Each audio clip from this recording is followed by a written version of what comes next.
আসসালামু আলাইকুম প্রিয় দর্শক, দেশ এবং দেশের বাহির থেকে যারা আমার এই ভিডিওটি দেখছেন তাদেরকে জানাই আন্তরিক শুভেচ্ছা ও অভিনন্দন। অধিক ফলনশীল একটি পেঁয়াজের জাত। অবশ্যই আমি এই পেঁয়াজ নিয়ে আপনাদের সাথে আজ বিস্তারিত কথা বলার জন্য হাজির হলাম।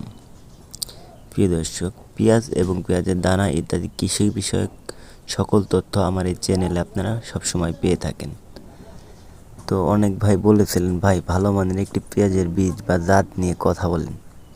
তো দর্শক, আমি এমন একটি পেঁয়াজ দেখুন, আমি অনেক আগে কেটে ঘরে রেখে দিয়েছিলাম, খুবভাবে শুকিয়ে অনেক সুন্দরভাবে পেঁয়াজটি কালারও আমাদের দেশি কালার না, একটু কেমন জানি একটু গোলাপি গোলাপি কালার। তো চাইলে আপনারা এই পেঁয়াজটি রোপণ করতে পারেন। পেঁয়াজটির বীজ হচ্ছে কৃষি শিবায়ন পাটের বীজ আছে না, ওইটার একটা কোম্পানি, এটার হচ্ছে কৃষি শিবায়নের সুখসাগর জাতের পেঁয়াজ। তো দর্শক, কৃষি শিবায়নের সুখসাগর জাতের পেঁয়াজ রোপণ করার পরে দেখুন এক একটা 100 গ্রাম প্লাস ওজন হয়েছে, 100 গ্রাম প্লাস। তো আপনার 8-10টা পেঁয়াজ লাগে 1 কেজি পেঁয়াজ হতে। ভালোই অনেক বড়, দেখেন ঘরে রাখার মতো পেঁয়াজ ঘরে রাখা যাবে ইনশাল্লাহ। 5 থেকে 6 মাস পর্যন্ত ঘরে রাখা যাবে। চাইলে আপনারা ওই পেঁয়াজটি রোপণ করতে পারেন। প্রিয় দর্শক, এটার কালার হচ্ছে গোলাপি কালার, আমাদের দেশীয় কালার যেটা মানে সাদা একটু লালটে লালটে ওরকম না, এটা হচ্ছে গোলাপি কালার, একটু ডিপ কালার। এই দেখুন, দেখতেই অনেক ভালো লাগে আর কি। ফলন অধিক ফলন, আপনি প্রতি শতক জমিতে এই পেঁয়াজগুলো আপনারা 3 মণ প্লাস পাবেন। 3 মণ, ভালো ফলন হলে 4 মণও হয়ে যায়। তো আপনারা এই পেঁয়াজটি রোপণ করতে পারেন। দেখুন, আমি 4-5টি পেঁয়াজ হাতে নিয়ে ধরতে পারি না, একটা 100 গ্রাম প্লাস ওজন হয়ে গেছে। তো এটা আমি পরীক্ষামূলকভাবে এবার রোপণ করেছিলাম।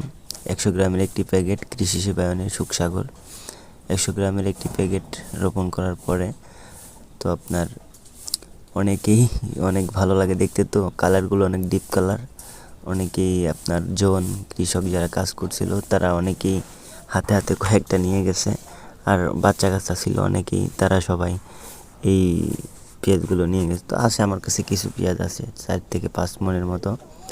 তো সেগুলো সংরক্ষণ করে রেখেছি দেখার জন্য আসলে কতদিন ঘরে থাকে। তো ইনশাল্লাহ এটা দেখার পরে আপনাদের বাকিটা জানাবো। তো অলরেডি 2 মাস হয়ে গেছে, এখনও কিছু হয়নি। আমার কাছে মনে হয় কিছু হবে না, পেঁয়াজ থেকে কোনো গ্যাসও বেরোয়নি, অথবা মুখগুলো অনেক শুকিয়ে গেছে। আমার মনে হয় পেঁয়াজগুলো ঘরে রাখার জন্য উপযুক্ত একটি পেঁয়াজ সুখসাগর।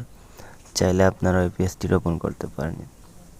কৃষি শিবায়নের নতুন একটি প্রোডাক্ট সুখসাগর জাতের পেঁয়াজ। ইনশাল্লাহ চাইলে আপনারাও সামনেবার থেকে বীজ নিজে বাজার থেকে কিনে রোপণ করতে পারেন, অথবা আমাকে নক দিলে আপনাদের এই বীজটি আমি কানেক্ট করে দিতে পারবো। প্রিয় দর্শক, আরেকটি কথা না বললেই নয়, যদি চ্যানেলে নতুন হয়ে থাকেন তাহলে অবশ্যই চ্যানেলটি সাবস্ক্রাইব করুন। আর যারা অলরেডি সাবস্ক্রাইব করেছেন তাদেরকে জানাই অসংখ্য ধন্যবাদ। প্রিয় দর্শক, পেঁয়াজ রোপণের পর অবশ্যই ছত্রাকের আক্রমণ, রোগবালাই খেয়াল রাখা দরকার, না হলে পেঁয়াজ ভালো ফলন হবে না। তাই আপনারা যারা পেঁয়াজ রোপণ করবেন অবশ্যই আপনার পেঁয়াজের সেচ, কোপ, সার, কীটনাশক ইত্যাদি যত কিছু আছে সবগুলো খেয়াল রেখে তারপর পেঁয়াজ রোপণ করবেন। এত কষ্ট করে এত টাকা খরচ করে পেঁয়াজ রোপণ করবেন, তাই সেই ফসল যদি ভালো না হয় অবশ্যই আপনার মন ভালো লাগবে না। তাই কিছু টাকার জন্য পিছিয়ে না যেয়ে সার, ওষুধ, কীটনাশক সব কিছু ভালোভাবে ব্যবহার করুন, অধিক ফলন ঘরে তুলুন।